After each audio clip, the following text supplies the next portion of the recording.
mwiriwe nshuti mwese muduteze amatwi ni Fidel Ngabo abaramutsa abaha ikaze mu makuru y'aka kanya. Mu Burundi urwego sense rujejwe gucungera itangazamakuru mu gihugu rugabisha abarongoye ibinyamakuru bakoresha abantu batagira ikarata ndangamwuga ko bagiye gufatirwa ibihano. CNC yaramenyesheje yuko iyo karata ugiye gukora igikorwa utegerezwa kuyerekana. Ahubwo rero umuntu ari karata gukora atakarata afite wenyene ari mwikosa. Umuntu yaragiye mwikosa ateza guca ahanwa. Uwo ni Laurent Kaganda icegera c'umukuru w'urwego sense rujejwe gucungera ukuntu ibimenyesha amakuru bikora mu Burundi. Mbere ko dushika kuri aya makuru tubashikiriza amakuru yo hirya no hino kwisavugwa muri aka kanya. Abagwanyi ubutegetsi bwa Chad bagabishije ko bagiye gukura umuhungu wa president erutse kugandagurwa. Uwo muhungu Mahamat Debi Itno niwe yagenywe kuba umukuru w'igihugu yifata kibanza. Ibindi na mugenzi wacu Frederic Nkundikije. Umunsi wa gatatu mw'itondo abantu bari bafite amakinga y'amakuru avuga ko abarwanyi ubutegetsi bariko bagana igisagara ca N'Djamena gituyemwo n'abanyagihugu bashika umuriyoni. Abatari bake bibaza niba igisirikare kizoguma kiyoboka Mahamat Debi Itno nyuma yaho se wiwe yaramaze imyaka 30 ku butegetsi iciwe mu ngwano. Umurwi urwanya ubutegetsi uregwa ko ari wo wishe perezida Idriss Déby Itno ku munsi wa kabiri uratangaje ko abagwanyi bawo bariko bagana igisagara ca N'Djamena. Yamara ayo makuru ntarashobora kwemezwa n'ikinyamakuru cigenga. Abategetsi bagize inama nkuru ya gisirikare izorongora igihugu mu gihe c'ifata kibanza nabo baratangaje ko intambara yo gukingira igihugu itararangira. Icegera c'umukuru w'iyo nama Jimadoum Tirayina yavuze ko igisirikare gitegerezwa gukora ibishobotse byose kugira ngo igihugu kigwe mu kaga. Urakoze Frederic. Perezida w'igihugu ca Mozambique Filipe Nyusi yiyemeje kugarukana amahoro mu ntara ya Cabo Delgado itunze umwuka utanga inguvu bita gaz mu rurimi rw'igifaransa. Perezida Nyusi yatangaje iyo nkuru no musi kwa gatatu inyuma y'igitero c'abagwanyi b'abayisilamu ciyaye ingumbi mu kwezi guheze hafi y'ibibanza bicukurirwamo gaz mu buraruko bushira ubuseruko bw'igihugu. Abagwanyi b'abayisilamu bateye igisagara ca Palma kiri ku nkengera y'ibahari Mediterane ku itariki 24 y'ukwezi kwa gatatu. Igisirikare ca leta carashoboye kubatuza muri ico gisagara kiragarukana umutekano. Yatangaje ko bazokora ibishoboka vyose kugira bagarukana amahoro mu gihugu cyane cyane mu gice cyo mu buraruko. Perezida Nyusi avuga ko kugarukana amahoro n'umutekano mu ntara ya Cabo Delgado ari kimwe mu bintu bitegerezwa kuba kugira imigambi yo gucukura gaza muri iyo ntara ishobore kubandanya. Amenyesha ko leta yiwe ibona ko izokora inyungu y'agaciro karenga miliyaridi 100 y'amadolari muri iyo migambi yerekeye gucukura umwuka utanga inguvu wa gaza. Avuga ko ivyo bizofasha guteza imbere ibindi bisata by'ubutunzi bw'igihugu. Itegekanijwe ko iyo migambi ituma haboneka ubuzi 70,000 mu kiringo c'imyaka 20 imbere guhera mu mwaka wa 2022. Ibitangazamakuru vya leta muri Syria byatangaje ko perezida wa Syria Bashar al-Assad amaze imyaka 21 ku butegetsi yongeye gutanga kandidature yiwe mu matora ategekanijwe mu kwezi gutaha. Idonido kuri iyi nkuru na Team Ishimwe. Nubwo ababirebera hafi bavuga ko aya matora atazamu bwisanzure no mu mucyo, perezida Assad w'imyaka 55 y'amavuko asa nk'uwashimangiye ibyo bivugwa kuko asa nk'uwamaze kwizera intsinzi mu matora ateganyijwe kuba ku itariki ya 26 z'ukwezi kwa gatanu. Ibiro ntaramakuru byo muri Syria Sana byatangaje ko urukiko rw'ikirenga rwamaze kumenyesha inteko ishinga amategeko ko Bashar Hafez al-Assad yasabye kwiyamamariza manda ya kane. Urukiko rw'ikirenga kandi rwavuze ko abandi bakandida 5 nabo bamaze kuzuza ibisabwa kugira ngo bitabire aya matora. Abahatanira uyu mwanya wo kuyobora igihugu bagomba kuba bamaze gutanga kandidatire zabo bitarenze itariki ya 28 z'uku kwezi. Bagomba kandi kuba bashyigikiwe byibuze n'abadepite 35 kuri 250 mu bagize inteko ishinga amategeko yiganjemo abo mu ishaka Baath rya Assad. Ikindi basabwa nuko bagomba kuba batarigeze basohoka mu gihugu mu gihe cy'imyaka 10. Ibi bishatse kuvuga ko iri tegeko rikumira abatavuga rumwe na leta baba hanze y'igihugu kuko badashobora gutanga kandidatire zabo. Amatora aherutse yabaye muri 2014 ubwo yari amaze kuba amavugurura y'itegeko nshinga yemerera abakandida benshi. Icyo gihe babiri nibo bemejwe n'urukiko, nyuma Assad aza gutsinda amatora ku majwi 88%. Ayo yari amwe mu makuru avuga hirya no hino ku isi. Radio Ijwi ry'Amerika i Washington DC mu Kirundi no mu Kinyarwanda. Mushobora no kudukurikirana ku kibanza cacu ca internet arico wezi 3 akaburungu radio yacu VOA akaburungu.com. mukanya amakuru yo mu karere k'ibiyaga binini. Amakuru yo mu karere k'ibiyaga binini tuyahere mu Burundi aho urwego sense rujere gucungera itangazamakuru mu gihugu rugabisha abarongoye ibinyamakuru bakoresha abantu batagira ikarata ndangamwuga ko bagiye gufatirwa ibihano. Umumenyesha makuru w'Ijwi rya Amerika Eloge Wirikaneza ari Nairobi muri Kenya niyo nkuru adufitiye.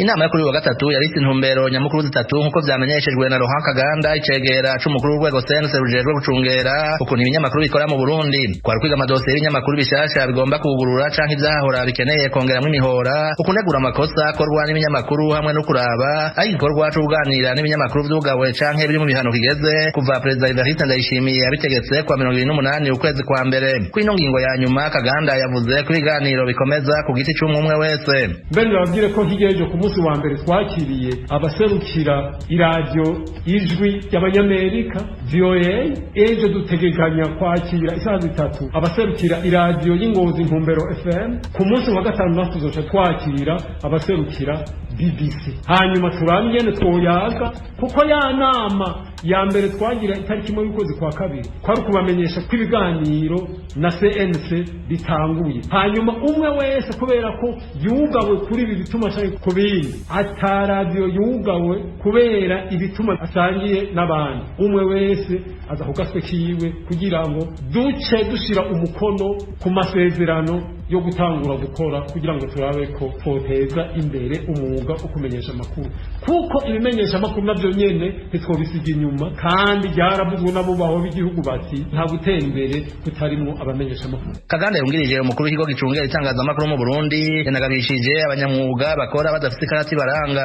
CNC yaramenyesheje yuko iyo karata ugiye gukora igikorwa utegerezwa kuyerekana ahubwo rero umuntu ariko araza gukora atakarata afise wenyene ari mwikosa umuntu yaragiye mwikosa ateza guca ahanwa atabanza guhanwa abanza guhanurwa hamagahano kuko yagiye gukora ibyo adafitiye uburenganzira ukabutwara ikimenyesha amakuru utamurungitse muri CNC ngo tumuhe ikarita ndanga mumenyesha amakuru canke ndanga muhinga mu byo kumenyesha amakuru ni wo wamutaye mu rudubi. Kuri wa kabiri umuryango mpuzamahanga uharanira ubwigenge bw'itangazamakuru RSF wasohoye icegeranyo c'umwaka Burundi bukaba bwungutse ibibanza 13 byose hagereranijwe n'umwaka ushize bwavuye mu kibanza c'160 ku bihugu 180 buja ku 147 aho nofoje umuyobozi wa RSF ku mugabane wa Afrika yasigurije Ijwi rya Amerika icabiteye.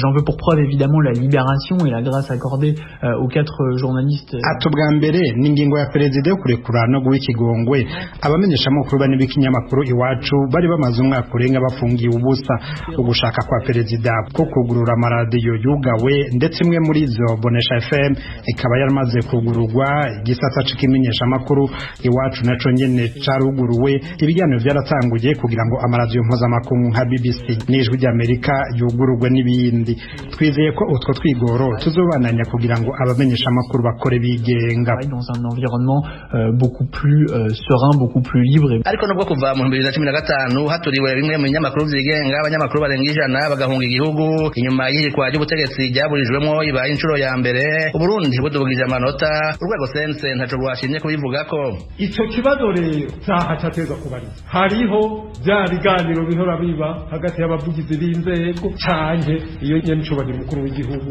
yatanze ako kanya kirike rero muze mukimbaze ico gihe. Urwego sense rwasavye mu nama yarwo afite ibinyamakuru vyandika ku mbuga ngurukana bumenyi na nkoranyambaga gusuzuma cane bihaca harimo ivyandikwa n'abanywanyi bavyo ruvuga ko atagwitwazo na rumwe ruhari ko haba ibintu biciye kubiri n'umwuga w'itangazamakuru biboneka ku mbuga nubwo vyoba vyanditswe n'abanywanyi. Umwe mu ndongozi z'ibinyamakuru mu Burundi atashimye kwivuga izina yatubwiye ko abarongoye urwego sense bakwiye gutahura ko Burundi buri mu demokarasi kandi ko ivyumviro vya bose bibwirizwa kwakirwa mu gihe bitarimo ivyumviro bicyozanya canke ibitutsi. Yongera ko ati si vyiza ko abanyamakuru bama bafatwa nk'abansi kuko iyo bakebura leta batanze intererano ikomeye ikaba n'igikorwa co gukunda igihugu. Laurent Kaganda icegera c'umukuru wa CNC yemeje ko atazovyubahiriza baraririwe no guhanwa n'itegeko rigenga umwuga w'itangazamakuru mu gihugu hamwe n'andi mategeko y'igihugu. Eloge Wirikaneza, Ijwi rya Amerika.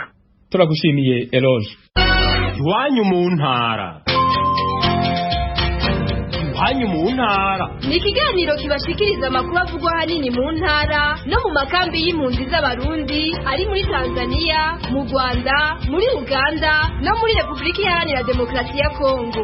Iwanyu mu ntara. Nakaryo ijwi rya Amerika riha umunyagihugu aho aherereye ku gatumba mu ikambi kugira yagira abandi uko abayeho mu buzima bwiwe bwa minsi yose. Iwanyu mu ntara n'icyanyu. Tuyagire mwisanzuye kwijwi rya Amerika. Ni kuva kuwa mbere gushika kuwa gatanu kuva izayindwi gushika izayindwi n'igice z'umutaga. Iwanyu mu ntara, iwanyu mu ntara, iwanyu mu ntara. Kuri wa gatatu komisiyo y'igihugu ishinzwe impunzi muri Repubulika ya Demokarasi ya Kongo ifatanije n'ishami ry'ishyirahamwe mpuzamakungu ryitaho impunzi ku isi HCR batahukanye impunzi 300 z'abarundi zari zakiwe mu ikambi ya Rusenda. Inkuru y'umumenyeshamakuru w'ijwi rya Amerika Vedaste Ngabo ari Rusenda. Izi mpunzi zo muri inkambi zuririye ubwato ku kivuko cya Rusenda zinyuzwa mu kiyaga cya Tanganyika zivuga ko zishimiye gusubira mu gihugu cy'u Burundi bitewe n'ubuzima butari bwiza zari zibayemo muri iyi nkambi iri mu rometero bigera kuri 70 uvuye mu mujyi wa Uvira uri muri Kivu y'Epfo. Kashe kubera inzara bamwe ntidupokera abandi bagapokera kuvugwa naho hawe icyo gipande cya para ati genda umwana agwaye baguhereza iyo para titaha wagaruka nuko nyene abanyanyaswa nabo bagafatwa bagafungwa bazira ukuri kandi ataco bakora. Kintu kitumye naha ni kubera aha muri Kongo badufashe nabi. Je nkaje wajenyene bambwiye ngo narahungutse mu mashini kandi ntahungutse. Na kugira mpokera amasabune naenda kudekarara mpaka ninuguti kabira kandi ntarahunguka ngo mama ngo ngurwa makanaki kandi kuva ninjira mu nkambi ntarigera nsohoka inkambi ngo wewe ngurwa makanaki raba umuntu yagira agenda gusenya udukwi gusoro mu rusombe bakamufata abo bantu biyo ruguru bakamugira byamfurambi umuntu agataha ari kararira. Muri izi mpunzi kandi hari zivuga yuko ikibazo cy'umutekano mu kuranga muri teritwari ya Fizi inkambi ya Rusenda iherereyemo ari ituma bafata icyemezo cyo gutaha. Urabona uri umugore muzima ukaza guhiga udukwi bakagufatira iyo mugahinga nk'ubu benshi bariko baragira isanganya mu mashyamba ariko bicirwa mu tuntu kwabo bariko barihangayikira uriko urakora utuntu twawe ukabura ukungana uza kudusarura n'utwurondeye tukakubira gusa. Iyo aseri kumva ngo uriko iradufasha ubwo bufaranga bazobuguhereza ukasanga twose wananturiye. Nubwo muri izi mpunzi ziri muri iyi nkambi ya Rusenda zitahukanwe hari n'izindi zidakozwa gusubira mu gihugu cy'u Burundi bitewe nuko zitizera umutekano wazo. Arcade Ndikumana na Misago Philippe ni bamwe mu badakozwa gutahuka. Twebwe ikintu gituma ntihuta guhunguka cyo kuri mu Burundi nta mahoro araboneka. Ije ndabivuga bivanye n'ibitero by'amabire ko biraba zamabaye n'ahandi n'abariko baricwa za Rusaka ivyo tuca tubona yuko atamahoro araba mu Burundi. Hanyuma ikindi gituma jewe ntashobora guhunguka iki gihe abantu n'abahungutse bariko baribwa dufatiye ku bari bavuye muri Afrika y'Epfo bakanyagwa utwo baje bazanye ivyo bica bituma atakizere noho Burundi kugira ngo bumpunguke. Twese twawundi bitandukanye hari wawundi nambara hari wawundi inzara hari wawundi politiki hari wawundi n'ibindi n'ubusuma urumva rero nkagiye ku bwanje no guhungukana n'ivyo nizeye narabona mu Burundi ngo ati ikintu kiraranze ngo uragenda kuva n'imakamba ushitse Bujumbura n'amaguru ijoro atanumwa gukakaje vraiment je sinzoshoka munguka ubunyene ahubwo icyo nusaba hasi niraba hano nimba ishobora kunyunguruza inkure no ngaha kuko no ngaha genda acabona yuko ndacari mu Burundi kuko umuntu arava mu Burundi akaza ngaha uva ngaha akagenda mu Burundi akagenda akarangura akazana ivyashara ngaha. Umuyobozi wa komisiyo y'igihugu ishinzwe impunzi mu Rusenda Didier Numbi wa Numbi avuga ko impunzi 350 zatahukanwe ku gicamunsi cyo kuri wa gatatu zihitira mu nkambi y'agateganyo ya Kavimvira aho zizahava zoherezwa mu Burundi kuri uyu wa kane.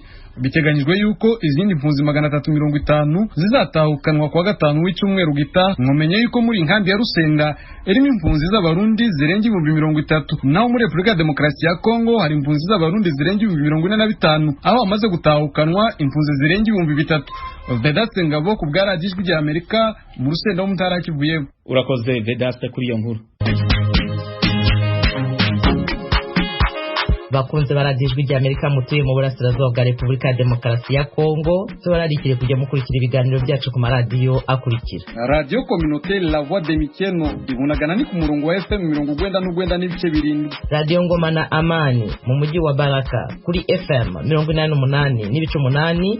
Radio Baraka FM nayo mu mujyi wa Baraka ku murongo wa FM 94 n'ibice 4. Radio Communautaire de la Vérité ikorera mu mujyi wa Kiwanja kuri FM 99.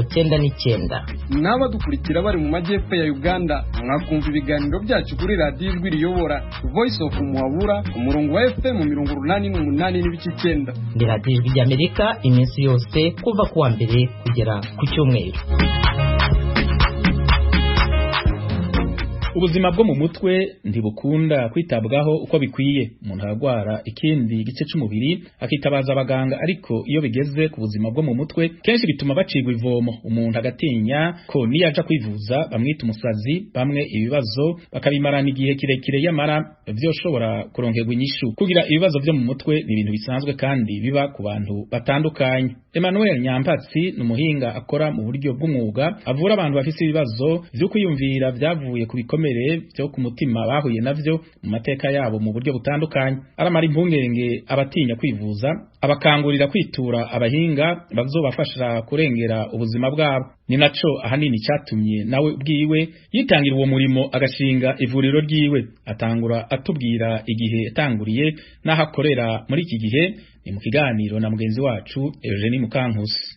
Iyi gahunda yo gufasha abantu bafite ibibazo by'imitekerereze, ibikomere byo ku mutima nayitangiye muri 2014, ariko nkorera mu miryango itari ya leta itandukanye. Rero gutangira kwikorera byatangiye umwaka ushize mu kwezi kwa gatandatu, nibwo nafunguye iyo kabine, icyo cyumba cyo kwakiriramo abantu babikeneye mu karere ka Kicukiro mu murenge wa Kicukiro. Niho nkorera, abankeneye niho bansanga nkabaha ubufasha baje kunsaba. Mwatubwira uburyo mukoresha se kugira ngo mutange ubwo bufasha? Tumenyereye ubuvuzi busanzwe, mwebwe mubikora gute? Uburyo nkoresha mu by'ukuri bufite aho butandukaniye gato n'ubuvuzi busanzwe, kuko nge ntakoresha imiti, nkoresha psychotherapy, sinzi mu kinyarwanda uko nayita, ariko ni uburyo bwo gufasha abantu bafite ibibazo by'imitekerereze dukoresheje ibiganiro, kwinjira mu mateka ye, mu bibazo byamuhungabanyije cyangwa se byamukomerekeje, byamuteye agahinda, byamuteye intimba, byamuteye kumva atiyakiriye, kumva aremerewe. Noneho uko tumutega amatwi bikadufasha kugenda tubona uburemere bw'ikibazo afite, ariko ari nako dutahura n'uburyo bwo kumufasha. Abantu barabyitabira ko ubusanzwe umuntu kugira ngo avuge akamuri ku mutima atari ikintu cyoroshye. Ni ikibazo mu by'ukuri cya rusange. Usanga kwitabira ibiganiro bituma umuntu agomba kuvuga ibibazo bye, cyane cyane abibwira umuntu adasanzwe amenyeranye nawe, usanga ari ibintu bitorohera abantu benshi cyane, ku buryo bamwe rwose agusaba na randevu mu kumvikana umunsi azazira, ariko igihe cyagera ukamubura, cyangwa se akakubwira ati ngize izindi mpamvu zituma ntaboneka, ariko nyuma mwazahura akakubwira ko yigiriye ubwoba bwo kwifungurira umuntu adasanzwe amenyereye. Icyo kibazo rero cyo kutifungurira umuntu utamenyereye usanga ari ikintu abantu benshi bafite, kigahura rero na kimwe cy'umuco nyarwanda cy'uko umuntu agomba kwirinda kwimena inda, umuntu agomba kugira ibanga ry'ibye. Ugasanga iyo ni inzitizi zituma abantu badakunda kwitabira serivisi zacu. Ntabwo ariyo yonyine, hari n'izindi. Abantu baza akenshi baza babagana ni urubyiruko, ni abantu bakuru, abakunze guhura n'ibibazo babitabaza ni bande? Kugeza ubu abantu benshi bakunze kutwitabaza ni abantu bakuru. Abashaje cyane ntabwo bakunze kuza. Abantu bakuze, ababyeyi, abagabo n'abagore, abo nibo bakunze kwitabira. Ngira ngo binafitanye isano n'uko muri iki gihe usanga mu ngo nyinshi hari ibibazo by'amakimbirane, kutumvikana kuri bamwe, bikagera no ku butane no ku bana batabanye. Urubyiruko narwo ruraza ariko si cyane. Abo dukunda kubona bo mu rubyiruko ni abaherekejwe n'ababyeyi babo babibasabiye, babyifuza, nabo bakaza tukabafasha. Rero abenshi dukunda kubona ni abubatse, cyane cyane abafite ingo zirimo ibibazo, cyangwa se niyo bitaba ari ibibazo bishingiye ku rugo, ariko ugasanga ni umuntu mukuru ufite wenda amateka yanyuzemo yamugoye cyane, yakwiyongeraho n'ibibazo by'imibereho y'ubuzima by'uyu munsi bikamubana byinshi, akaba yakenera ubufasha. None se Bwana Emmanuel Nyampatse, iyo umuntu yashingira kuki, yabwirwa n'iki niba agomba gufata icyemezo cyo kuza kubasaba serivisi aho kujya mu baganga dusanzwe tumenyereye ku bitaro byabaye bya leta cyangwa iby'abigenga? Icyo ni ikibazo cyo kumenya amakuru, kuko wenda icya mbere navuga ni uko ntabwo serivisi yacu iri mu ipiganwa n'ibitaro bisanzwe cyangwa se izindi serivisi zitanga ubufasha ku bibazo by'imitekerereze. Uwashaka yadusanga, uwashaka yajya muri ibyo bitaro.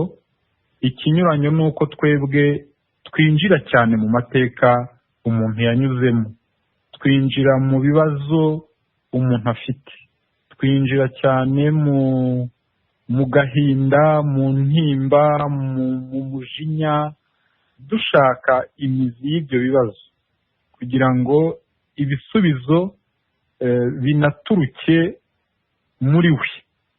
Urumva rero nta miti dutanga nk'uko nabikubwiye. Dushobora gufasha umuntu wabuze nk'ibitotsi kongera gusinzira kandi nta n'umuti yanyoye. Urumva rero ko approche yacu irinjira cyane igacukumbura. Wenda ngira ngo no mu bindi bitaro hari aho babikoresha, ariko twebwe umwihariko wacu ni uko tudakoresha imiti, kandi bikaba byafasha umuntu gusubira ku murongo, akongera kumererwa neza, agakira. Ndetse hari n'abaza bafite indwara zimwe zananiwe imiti, ariko yaza muri counseling agakira. Ndumva aricyo nagusubiza kuri icyo kibazo warumbajije. Nimutubwire muri make nk'indwara muvura muri klinike yanyu. Ni nyinshi indwara abantu bakunze kuza bafite, ziratandukanye. Ni nyinshi cyane. Wenda izo bakunze guhuriraho ni 3.